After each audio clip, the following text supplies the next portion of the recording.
Hi guys, welcome back to my channel. If you are new to my channel, my name is Lynn. I am an overseas student from Vietnam who had the privilege to live and work in the UK for the last 11 years. I'm now working in the Pharmacist. I recently obtained the permanent residency status, so that enabled me to live freely. I use this channel to share with you guys all the learning, the experience that I've got through my time of working and living in the UK, through reading, to exploring with my curiosity mind. And I thought, why not just share it in my channel, so that even if the learning that I've gathered can impact even just one individual, for me that's enough. Let's jump straight to the topic of today. The video today that I would like to share with you is my favorite personal finance book, which is The Richest Man in Babylon. Even though this book is written in 1926, the timeless lesson from this book is still relevant to us nowadays in terms of taking care of our money and how to invest into our future. And as an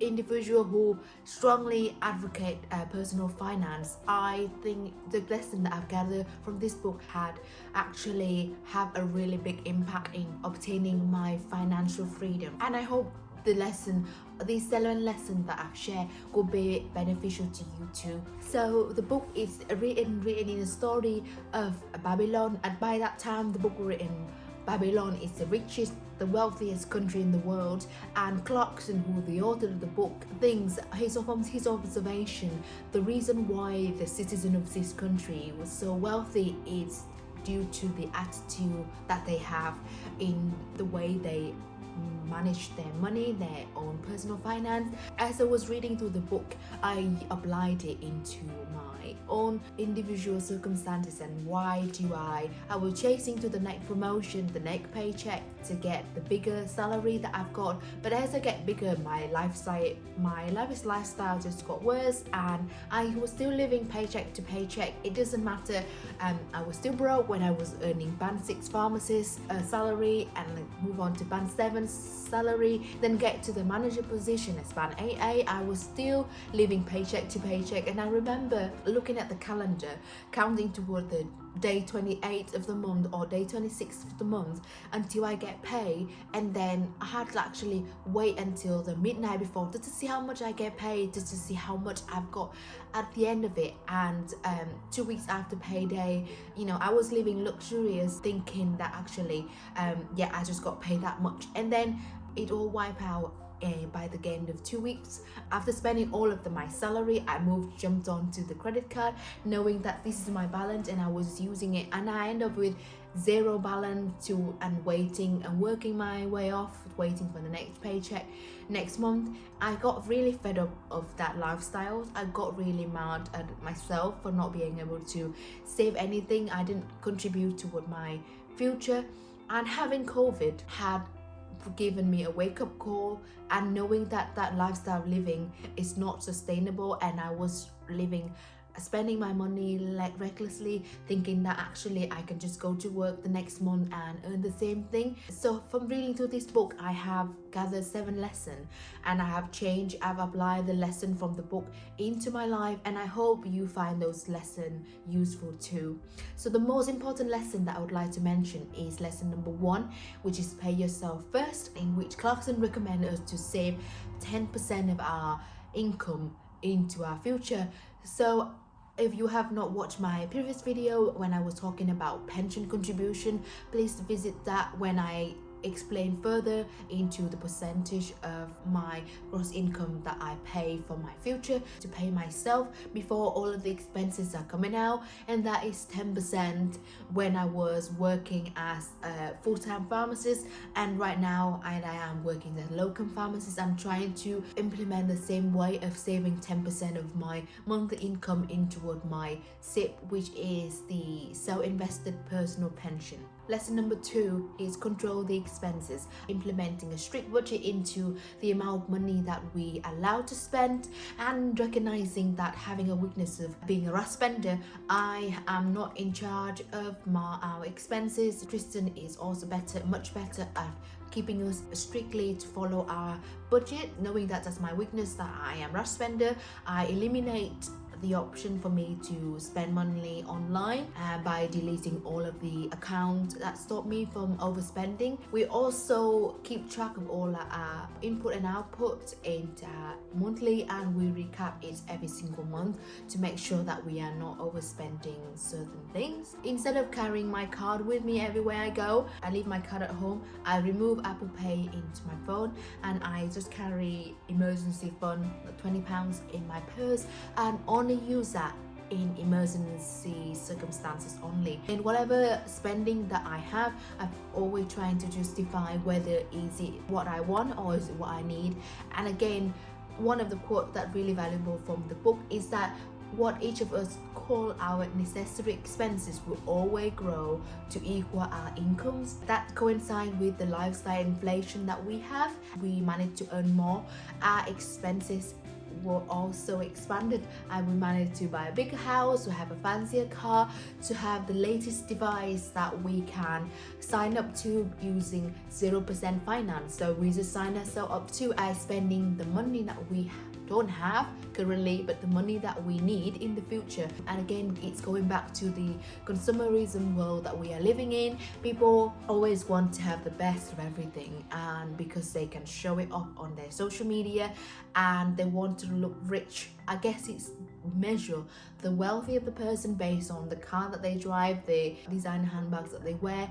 Those are determine how rich they are. We raise ourselves to blend in that society, and I think having the minimalism approach in life, in the possession, had helped me to actually take myself that recognizing that actually that used to be me, and if I trying to implement that, if I carry on with that lifestyle inflation, I will end up not having anything. So if you spend your money on possession, then what you have at the end is not money, it's possession. So then I don't want to end up having to live paycheck to paycheck. So the third lesson, useful lesson from the Richest Man in Babylon, is make the goal multiply.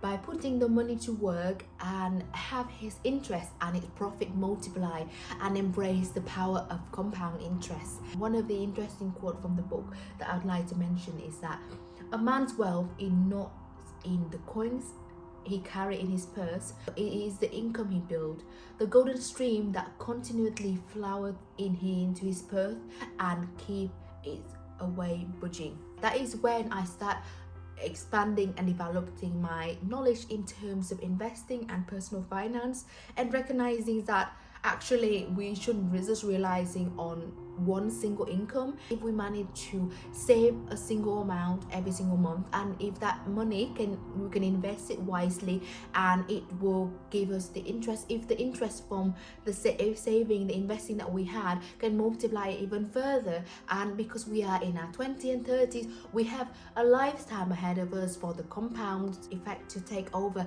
to do its magic, then why not make the most of it while we can here? And we could make a start. I know as a full-time pharmacist, you are bombarded with all of the learning and CPD and all the self-development in the career. We don't have time to actually sit there and trying to pick individual stock, and I'm not suggesting you to do so. It would be quite time consuming. As pharmacists, you know that you need to recognize your area of your competency, and investing is not our strength, and we can just make a start with something as simple as starting with an index fund. As a disclaimer, I am not here to give you a financial advice or suggesting you to invest on certain stock. I'm just sharing the example that I've got using myself. If you are still contemplating to make a start, I can guarantee you it's not complex at all. You can just start your investing journey by opening a simple index fund, which is a passive investing, which you don't have to pick individual stock. You just contribute every single month. I started with £50, then I increased it to £100, then 250 to 200, and so on and so forth. I think the most important step is to get started, and if the moment that you can start, you can see how it is compounding over time, and you see the benefit that it could have, and it gives you the enforcement that you actually being serious in your future, to investing on the future. The earlier we can make a start, the earlier we can reach our financial freedom, and we're not just leaving our money there eroded in our bank account and getting eaten away with inflation. The fourth lesson from Richest Man in Babylon is guard the treasure from loss. So I guess it's like it linking to the third lesson. We should start investing, but if we start investing, then we need to make sure that we have done enough research, we have done our due diligence to make sure that the investment that we are putting in is legitimate and is not some quick getting rich scheme that people have. And unfortunately, we are constantly bombarded with scam calls that people trying to use, knowing that we lack of personal finance and we don't have much knowledge in terms of investment world, and they just like to use that weakness to target us. If you are a beginner, you might feel a bit overwhelming with all of the information available, but please do not rush into it. Make sure that you do enough research before you start investing your hard-earned money into something. Some people might feel overwhelmed and actually think that if they don't invest at all, they're not going to be they're not going to be putting themselves at risk of losing their money. But actually, if you just leave the money in the bank, you are put yourself at the most risk of having all your spending power wiped out, because the currency or the value of the money that we have, it will not give us the buying power compared to what it was this time last year or this time a few years ago.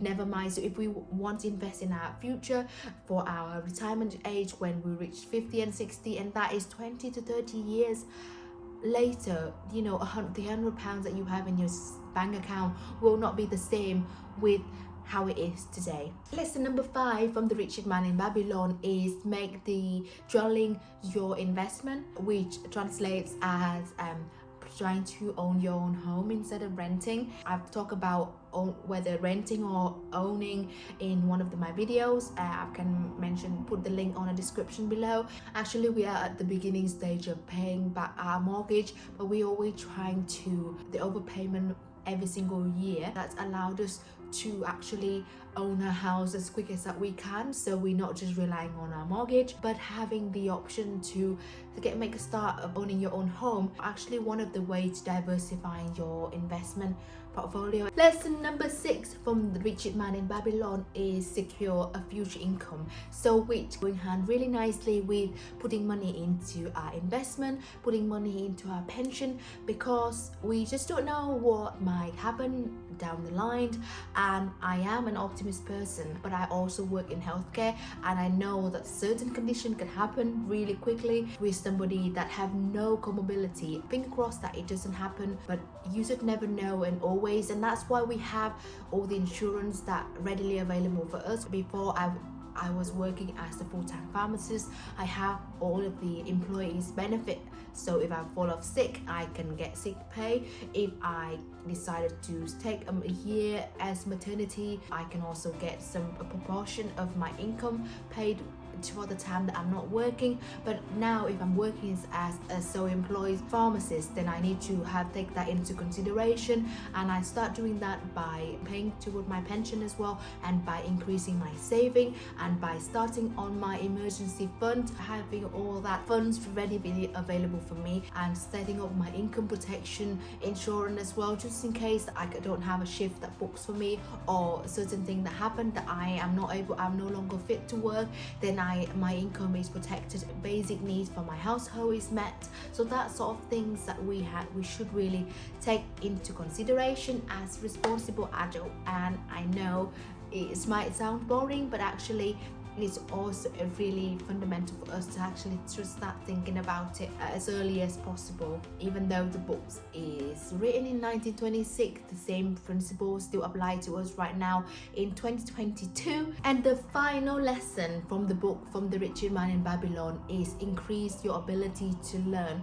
And I guess the more you learn, the more you earn. One of the interesting quote from the book is that the desire must be simple and defined. They defeat their own purpose should be too many, too confusing, or beyond a man's training to accomplish. By increasing knowledge, it will grow your income. You should learn to cultivate the skills, study, and become wiser, and consider your desire carefully. Giving myself again as an example, I could just be complacent, or could just be happy complacent with my paycheck to paycheck life and accept that that's my salary every single month, or I can forget about that and actually make a start on something else different, having by learning how to invest my money wisely, by overpaying my mortgage, learn as many skills possible, by investing on my emotional and well-being so that I can work productively for a long time, taking care of my body, and constantly educate and expand my knowledge even further. Actually, there's a quote saying that if you have a possession,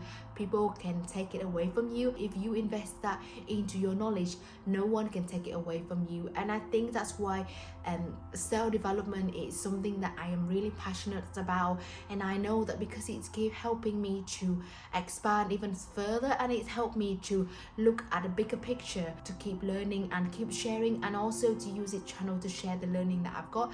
And I hope the lesson that I've gathered from the Richest Man in Babylon motivate you. I hope you find it useful. These are just all of the lessons that I've gathered from the book, a small summary, but actually if everyone will have different tastes, what you can pick up will be different to what I do. So if you find that this basic 7 lesson is useful, I strongly encourage you to buy the book and start reading further and actually make a small step into your personal finance. And I hope you find these videos useful. Thank you for listening, and I look forward to see you again in the next video. Take care and goodbye.